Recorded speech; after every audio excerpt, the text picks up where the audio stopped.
but you can't go back once that time passes. Once that day is gone, it's over. That opportunity is gone. And the fact of the matter is, too, I mean, physical gold and silver represent just such a small fraction of the money out there. Mm-hmm. You know, if we were to see a real physical rush of cash into gold and silver, it wouldn't last long. I can tell you that, You're compared right. to what's in the banking system. Hi everyone, Silver Joker here. Okay, so I'm on my way to Main Street Coin. You guys have been there with me before. It's Clay and Larry. I called earlier today. Clay said he had a good supply of silver come in. A lot of it's gone. He does have some 1 ounce silver bars left. I told you guys that's really what I'm looking for. He also has a few generic silver rounds left, so I'm on my way down there to get them. And also we're going to talk to him a little bit about the atmosphere surrounding silver right now. Nobody better to talk to about that than a guy who has been selling and buying physical bullion for a good part of 20 years. So let's go down there and talk to him and buy some silver.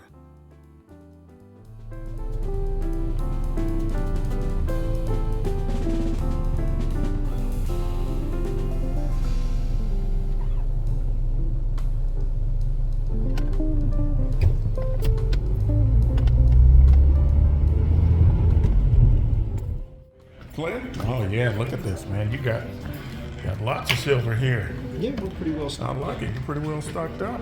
So I'm gonna buy some of that today. So, a nice little generic bin down there.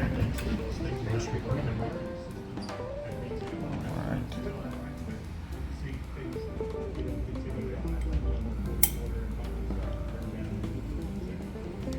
All right. Don't see Larry today.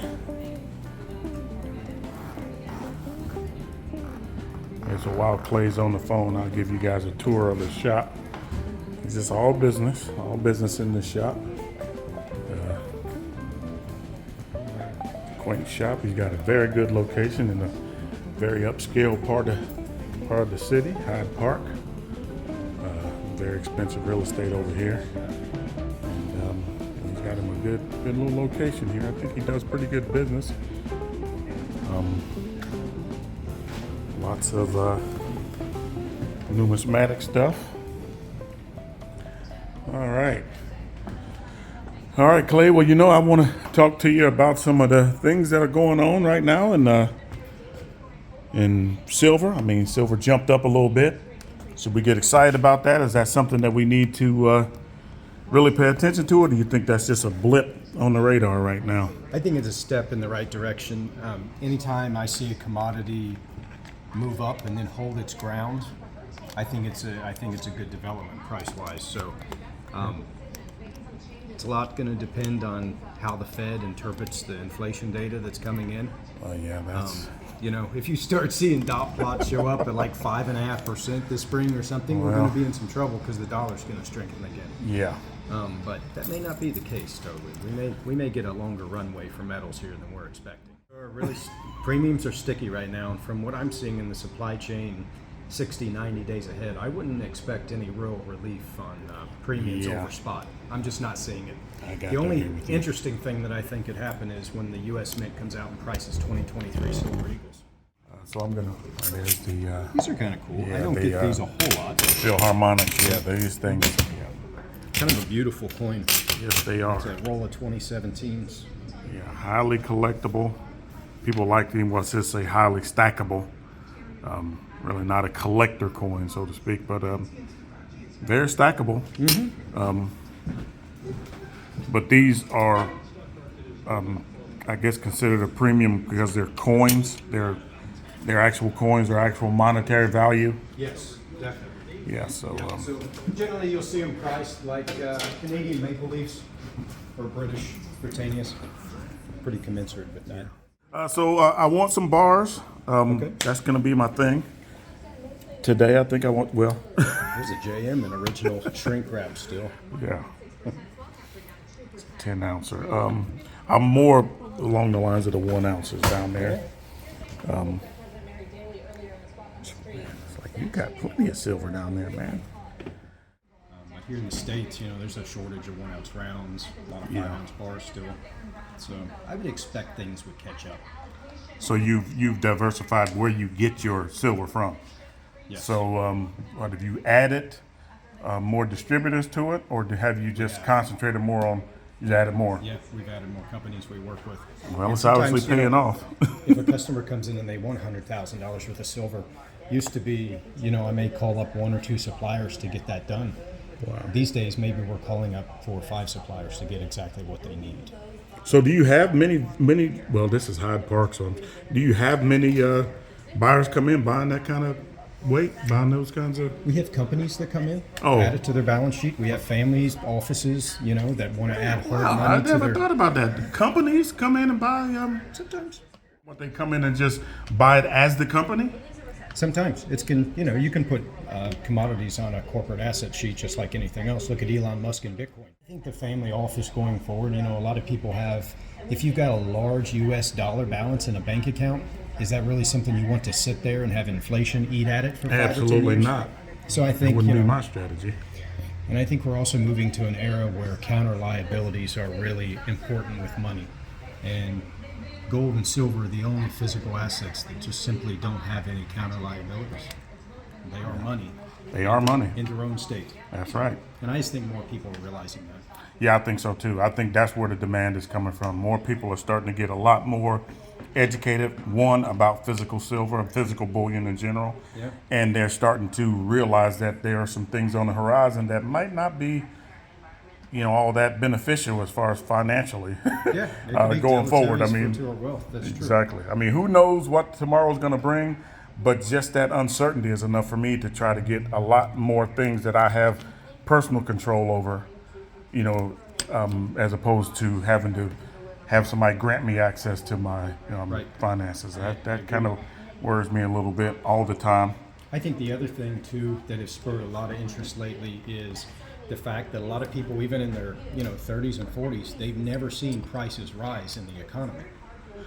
When we Yeah. go to the grocery store and we pay 30, 40, 50% more for an item than we did this time last year, I think that's kind of made people start to think, seeing inflation actually impact their balance sheet instead of just something we heard about happen in the 70s one time. Right. So, I've done this about 20 years, so I've heard a lot of hype about gold and silver. And, a lot of it these days, I think there's a lot of validity. I mean, when you look at the actual physical stocks in the COMEX and you look at this metal moving around and the fact of just how much gold central banks have added to their balance sheets only this year alone, there's a physical scramble for this metal. Yeah.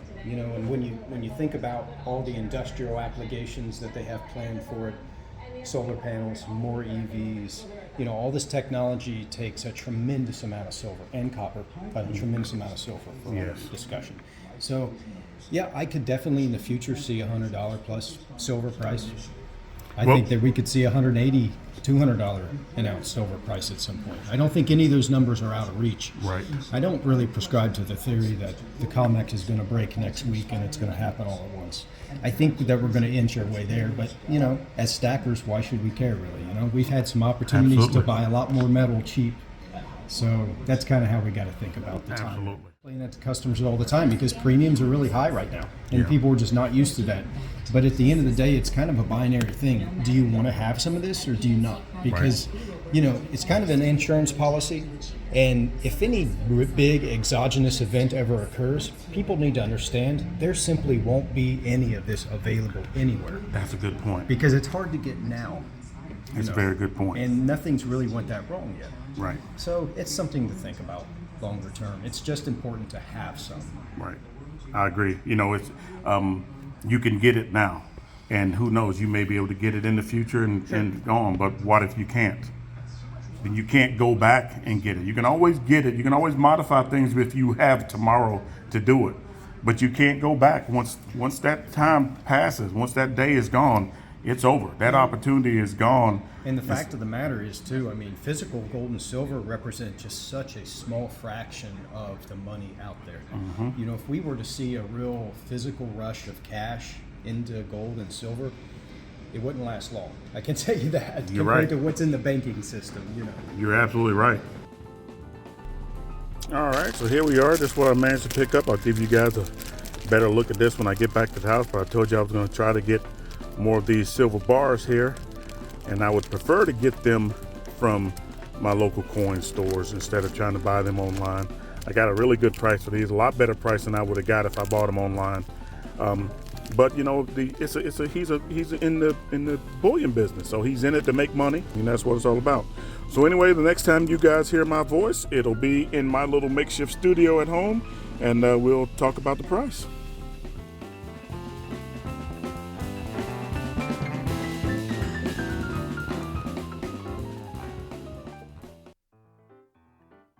All right, so will silver ever be priced out of range? Well, I don't know. And to me, that's not even that big of a concern right now. I can get it because it's available.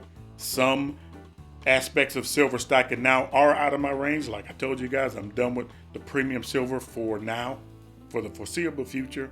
Silver Eagles, Maple Leaves, those kind of things are out of my range right now. I can spend that money better if I buy generic rounds and bars, so that's what I've been doing.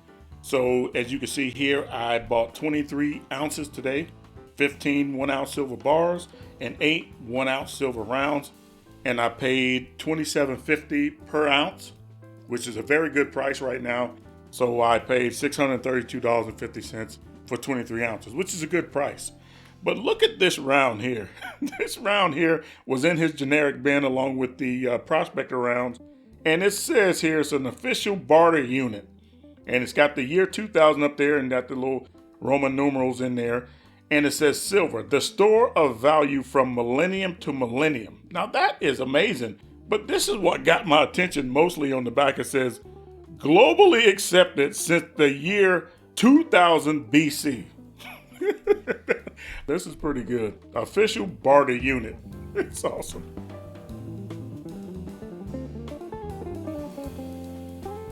Anyway, I appreciate you guys stopping by. Everybody's entitled to their opinion. If you want to leave yours in the comment, I'd love to read it.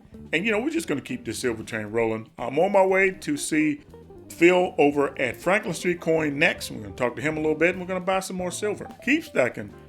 Peace.